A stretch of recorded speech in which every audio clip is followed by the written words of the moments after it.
उर्दू पढ़ने से कोई मौलवी और कठमुल्ला नहीं बनता, उसी तरह से संस्कृत पढ़ने से कोई पुरोहित ही नहीं बनता। दोनों भाषाओं को कठमुल्ला और पुरोहितवाद तक सीमित करने की राजनीति का संबंध दो चीजों से है, मूर्खता से और सांप्रदायिकता से। सांप्रदायिक सोच हिंदी, उर्दू या अंग्रेजी के कारण पैदा नहीं होती, बल्कि हिंदू और मुस्लिम सांप्रदायिकता ने हिंदी और उर्दू को अपना औजार बनाया, उसका इस्तेमाल किया। बहुत जमाने से हिंदी और उर्दू को अलग करने की फालतू कोशिश चल रही है। आप उर्दू या हिंदी के लिए कुछ भी हासिल कर लें, लेकिन एक बात याद रखें, पहले इस वीडियो को देख लीजिए। व्हाइट हाउस के आधिकारिक हैंडल से ट्वीट किया गया है। इस वीडियो पर लिखी भाषा देखिए और वीडियो की अपनी भाषा देखिए। ट्रंप के कार्यालय की आधिकारिक ट्वीट में लिखा है कि अवैध एलियन की फ्लाइट की आवाज आरामदायक है। इस पर इलॉन मस्क हंस रहे हैं। जिस तरह से मस्क दूसरे देशों के नागरिकों का मजाक उड़ा रहे हैं, अगर आप उसका विरोध नहीं कर पाते तो आपकी उर्दू, आपकी हिंदी, आपका संस्कृत, आपकी अंग्रेजी किसी काम की नहीं रह जाती। पूछिए प्रधानमंत्री मोदी से कि अपने नागरिकों को सम्मान से वापस भेजने के लिए अमेरिका से उन्होंने क्यों नहीं बात की, इसका खुलकर विरोध क्यों नहीं किया। मस्क अपने इस वीडियो से उन सभी देशों को चिढ़ा रहे हैं जिनमें भारत भी है। खुद को बेवकूफ मत बनाइए कि सही हो रहा है। आप किसी देश में अवैध रूप से जाएंगे तो बाहर किए जाएंगे, या बाहर नहीं किया जा रहा है, इसके जरिए उन देशों का अपमान किया जा रहा है। समझिए इस बात को। जिस हफ्ते प्रधानमंत्री मोदी अमेरिकी यात्रा पूरी कर भारत के लिए रवाना होते हैं, उसी समय अमेरिका अवैध रूप से रहने वाले भारतीयों को हथकड़ियों और बेड़ियों में डालकर भारत रवाना करता है और इस तरह के ट्वीट किए जाते हैं जिनमें जंजीरें दिखती हैं। तब सवाल कीजिए कि क्या वह भारत का आदर कर रहा है। आपको जवाब मिल जाएगा। तो भाषा की लड़ाई लड़ते समय जो लोग सांस्कृतिक मुक्ति का दावा करते हैं, उनसे पूछिए कि अगर हथकड़ियों बेड़ियों में भारत की धरती पर भारतीयों को भेजा जाएगा तो उसका विरोध उर्दू, हिंदी, भोजपुरी, मैथिली, बुंदेली, मगही, ब्रज, बज्जिका में क्यों नहीं किया जा सकता। उर्दू को मिटाकर, उर्दू को किनारे लगाकर आप जिस सांस्कृतिक आजादी का उद्घोष कर रहे हैं या करने जा रहे हैं, अगर वो आजादी थोड़ी भी मिल गई है, भाषा का स्वाभिमान आपके भीतर आ गया है, तो उस भाषा से अमेरिका की इन हरकतों का विरोध आप क्यों नहीं कर पा रहे हैं। Do you get my point. Uttar Pradesh के संसदीय मामलों के मंत्री सुरेश खन्ना ने कहा कि अंग्रेजी में सदन की कार्रवाई उपलब्ध रहेगी तो दक्षिण भारत और विदेशों में रह रहे लोग भी कार्रवाई सुन सकते हैं। अंग्रेजी को अनिवार्य नहीं किया गया है, यह अच्छी बात है। उनका यह तर्क उस राजनीति से बिल्कुल अलग है कि दक्षिण पर हिंदी थोपनी चाहिए। कम से कम यह ठीक बात है कि दक्षिण के लिए अंग्रेजी के बारे में उन्होंने सोचा। भाषा की राजनीति हमेशा आपको भाषा में फंसा देती है। आप सही बात करते हुए भी गलत नजर आने लग सकते हैं। लेकिन सवाल यह है कि आपने अंग्रेजी को रखा मगर उर्दू को क्यों नहीं रखा। आज भी केंद्र सरकार की एजेंसी पीआईबी के कई नोटिस उर्दू में अनुदित होते हैं, प्रकाशित किए जाते हैं। पीआईबी की वेबसाइट भी आप उर्दू में पढ़ सकते हैं। स्टेशनों पर उर्दू में नाम लिखे होते हैं। फिल्मों में भी उर्दू में नाम लिखा आता था, इसका इस्तेमाल कम हुआ है। लेकिन बिना उर्दू के फिल्मों का काम आज भी नहीं चलता। मूल बात है कि क्या कोई समाज किसी भाषा को मिटाकर समृद्ध बना है? दुनिया में कहीं भी भाषाओं का इस्तेमाल सांप्रदायिक राजनीति में आज नहीं हुआ। सांप्रदायिकता की स्क्रिप्ट जो अभी चल रही है वो 100 साल पुरानी है, उसमें नया कुछ भी नहीं जुड़ा। सेम टू सेम प्रकरण आज भी चल रहा है। वही लाउड स्पीकर को लेकर झगड़ा, वही जुलूस को लेकर रगड़ा, वही उर्दू हिंदी को लेकर झगड़ा। इस झगड़े के इतिहास पर दर्जनों किताबें हैं, लेख हैं। इन किताबों को आप जरूर पढ़िए।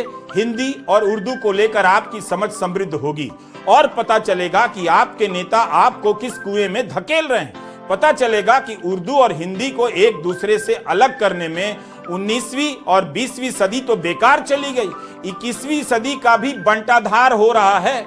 उर्दू का आरंभिक इतिहास में डॉक्टर शमसुर रहमान फारूकी कहते हैं कि हम लोग इस बात को अक्सर भूल जाते हैं कि जिस भाषा को आज हम उर्दू कहते हैं, पुराने जमाने में उसी भाषा को हिंदवी, हिंदी, देहलवी, गुजरी, दक्कनी और फिर रेखता कहा गया।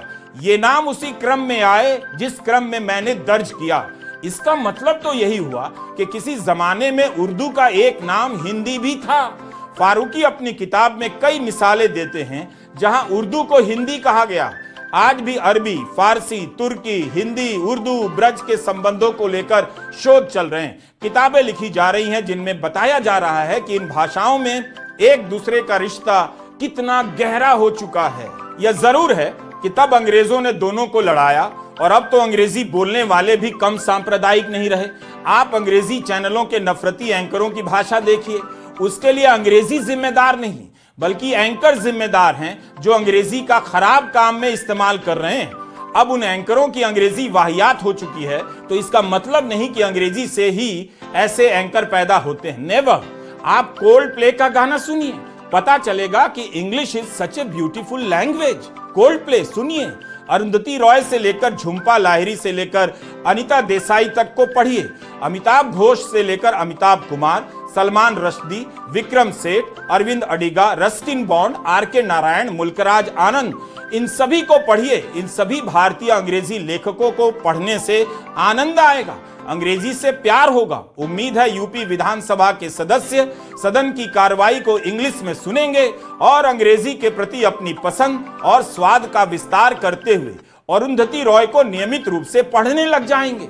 The writings of Arundhati will help them to understand the scope of a state to become tyrant, communal and inhuman. After all, they will learn कि ये कौन सा दिल है भाई जो सेडिशियस हो जाता है। ये कौन सा हार्ट है जो फागुन में बागी हो जाता है। अच्छी बात है कि हिंदी करने वाली भाजपा अंग्रेजी का महत्व समझ रही है। समाजवादी पार्टी ने कभी अंग्रेजी का खूब विरोध किया, लेकिन अखिलेश यादव की ही सरकार थी जो अंग्रेजी को ले आई। समाजवाद तो धीरे धीरे नहीं आया, लेकिन समाजवादी एक झटके में अंग्रेजी ले आए। योगी आदित्यनाथ 2017 से यूपी के मुख्यमंत्री हैं। जो काम उनके पहले से होना चाहिए था, समाजवादी से पहले कांग्रेस की सरकार के समय होना चाहिए था।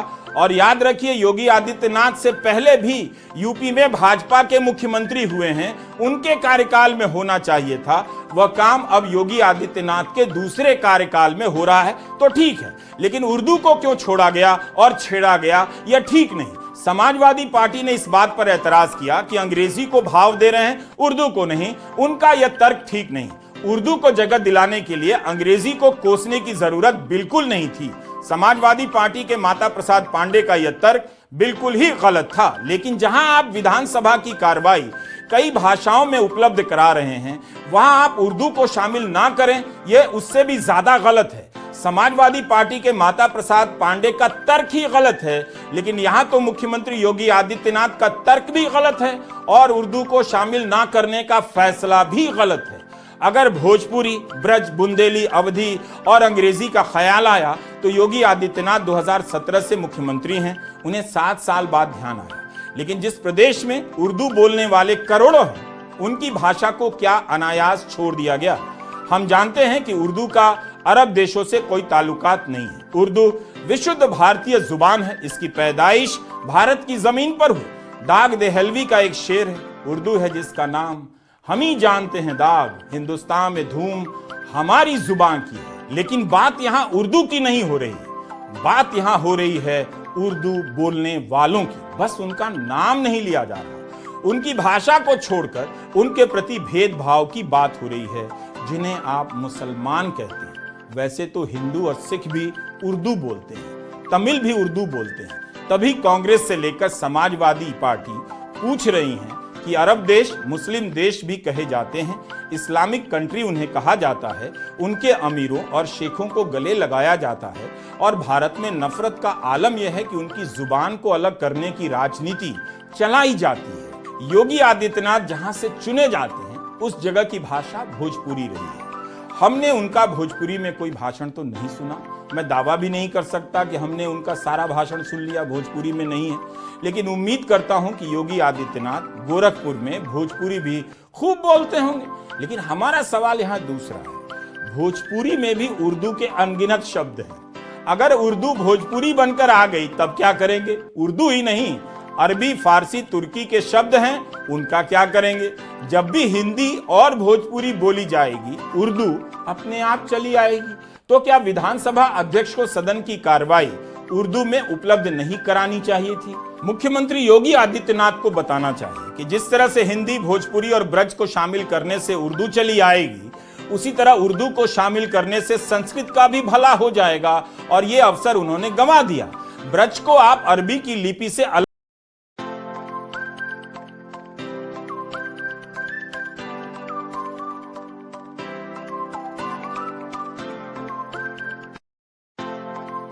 दौर का संदेश दे रहे थे, मुस्लिम देशों के साथ अपने संबंधों का प्रदर्शन कर रहे थे, दिखाना चाह रहे थे कि इन रिश्तों में गर्माहट मोदी के निजी प्रयासों से आई है। उसी वक्त दिल्ली से 500 किलोमीटर दूर लखनऊ में मुख्यमंत्री योगी आदित्यनाथ उर्दू को कठमुल्लापन बनाने की भाषा से जोड़ रहे थे। उन्होंने उर्दू को लेकर जो कहा, वैसी बात किसी भी भाषा के बारे में नहीं कही जानी चाहिए। उर्दू 100% भारतीय जुबान है। वैसे तो कतर के अमीर का स्वागत और उर्दू पर योगी के बयान में कोई संबंध नहीं, लेकिन राजनीति के हालात ऐसे हैं कि सवालों का रिश्ता अपने आप जुड़ जाता है। यूपी की विधानसभा में उर्दू, अंग्रेजी और अन्य भारतीय भाषाओं को लेकर समाजवादी पार्टी और भाजपा के विधायकों की तरफ से जो कहा गया, उस पर बात होनी चाहिए, और हम इस वीडियो में वही करने जा रहे हैं। शुरुआत हम उस मिलन से करना चाहते हैं जिसकी चर्चा हो रही है, जिससे कई सवाल पैदा हो रहे हैं। इंदिरा गांधी अंतर्राष्ट्रीय हवाई अड्डे पर कतर के अमीर तमीम बिन हमद अल थानी के स्वागत करने प्रधानमंत्री मोदी खुद एयरपोर्ट पहुंच गए और गले लगाकर भारत की धरती पर उनका स्वागत किया। कतर के अमीर की ऐसी खातिरदारी से किसी को ऐतराज क्यों हो, लेकिन सवाल पूछे जा रहे हैं कि जिस अमीर के पास खरबों रुपए का अपना फंड है, कहीं उस वजह से तो स्वागत नहीं हो रहा। उसमें भी कुछ गलत नहीं है, मगर उन पहलुओं पर बात नहीं हो रही है। कतर के अमीर को गले लगाने पर बात हो रही है। इस पर बात होनी चाहिए कि क्यों विपक्षी दल इस बहाने प्रधानमंत्री मोदी से सवाल कर रहे हैं। कांग्रेस प्रवक्ता सुप्रिया श्रीनेत ने कहा है कि अमीर होने से वो आपको कपड़ों से पहचान कर भी न सिर्फ गले लगाएंगे, बल्कि दौड़े दौड़े एयरपोर्ट लेने भी लपके आएंगे, लेकिन अपने देश में आपके जैसे कपड़े देखकर नफरत बरसाएंगे। पैसे वाला होने से वक्त हालात आपके बदलते हैं, जज्बात नरेंद्र मोदी के। कांग्रेस ही नहीं, सोशल मीडिया में कई लोग इस तरह की बातें लिख रहे हैं कि भारत में प्रधानमंत्री के कितने ही भाषण मिल जाएंगे जो मुसलमानों के प्रति सांप्रदायिक हैं। उनके साथ प्रधानमंत्री कभी इफ्तार में भी नजर नहीं आते, लेकिन अरब देशों के प्रमुखों के साथ गले मिलते हुए देखे जा सकते हैं और खुलकर इसका प्रदर्शन करते हैं। ऐसी मुलाकातें विदेश नीति की उपलब्धियों में शामिल कर ली जाती हैं। प्रधानमंत्री नरेंद्र मोदी अपनी पर्सनल छाप छोड़ना चाहते हैं, कुछ भी गलत नहीं, लेकिन वही प्रधानमंत्री हैं, उनकी पार्टी है और उनकी पार्टी के दूसरे नेता हैं, उन पर इसकी छाप क्यों नहीं पड़ पाती है? वे भारत की राजनीति में सांप्रदायिक छाप की राजनीति से खुद को मुक्त क्यों नहीं कर पाते? और इसी कारण कंफ्यूजन होता है कि आप जब अरब देशों में मंदिर बनाने का श्रेय लेते हैं, 3-3 अरब मुल्कों से सर्वोच्च सम्मान लेने का गौरव हासिल करते हैं, वहीं दूसरी तरफ भारत में मस्जिदों के नीचे मंदिर खोजने की राजनीति करने लग जाते हैं, तो कोई कैसे इसे नया दौर मान ले? आज की विदेश नीति में लेन देन वाला व्यापारिक पहलू सबसे ज्यादा है। सब निवेश और निवेश के बदले मुनाफे के लिए बाजार खोज रहे हैं, लेकिन हमें नहीं भूलना चाहिए कि बीजेपी की इसी सोच के कारण कतर के सामने शर्मिंदा होना पड़ा था, जब बीजेपी की प्रवक्ता नुपुर शर्मा ने कुरान शरीफ को लेकर आपत्तिजनक बयान दिया और कतर ने कड़ा ऐतराज जताया। जून 2022 में दोहा में मौजूद भारत के राजदूत को बुलाकर कतर ने अपनी आपत्ति दर्ज कराई थी। नतीजा क्या हुआ? बीजेपी को नुपुर शर्मा को प्रवक्ता के पद से हटाना पड़ा। ऐसा शायद ही कभी हुआ होगा भारत की राजनीति में, जब दूसरे देश के दबाव या ऐतराज के कारण अति राष्ट्रवादी पार्टी को अपना प्रवक्ता हटाना पड़ा। योगी आदित्यनाथ को इस पर जवाब देना चाहिए कि ऐसा क्यों किया गया। भारत में सांप्रदायिकता की सड़ांध फैलती जा रही है और यहाँ गले मिलकर नया दौर लाने का संदेश दिया जा रहा है। गोली मारो, करंट लग जाएगा, कपड़े से पहचानो, इन जैसे बयानों का सिलसिला रुकने का नाम नहीं लेता। कब भाषा बुलडोजर में बदल जाती है और कब बुलडोजर भाषा पर चलाया जाने लगता है, पता नहीं चलता। यूपी विधानसभा में मुख्यमंत्री योगी आदित्यनाथ ने उर्दू को लेकर जो कहा है वो भाषा के लिहाज से गलत तो है ही, लेकिन इस तरह के बयान प्रधानमंत्री मोदी के पर्सनल छाप विदेश नीति पर पानी फेर देते हैं कि उनका मुस्लिम देशों के साथ निजी रिश्ता है। अखिलेश यादव ने लिखा है कि दूसरों पर भाषागत प्रहार करके समाज में भेद उत्पन्न करने वालों में यदि क्षमता हो तो यूपी में ऐसे वर्ल्ड क्लास स्कूल विकसित करके दिखाएं कि लोग बच्चों को पढ़ने के लिए बाहर ना भेजें, लेकिन इसके लिए विश्व दृष्टिकोण विकसित करना होगा। जो आज तक आसपास के एक दो देश ही गए हों, उनका नजरिया कैसे इतना बड़ा हो सकता है कि वो इतना बड़ा काम कर पाएंगे। जो जुबान पर लगाम नहीं लगा सकते, उन्हें तो अभी खुद ही स्कूल जाने की जरूरत है। उत्तर प्रदेश विधानसभा में असंसदीय शब्दों को इस्तेमाल ना करने के लिए भी एक क्लास होनी चाहिए।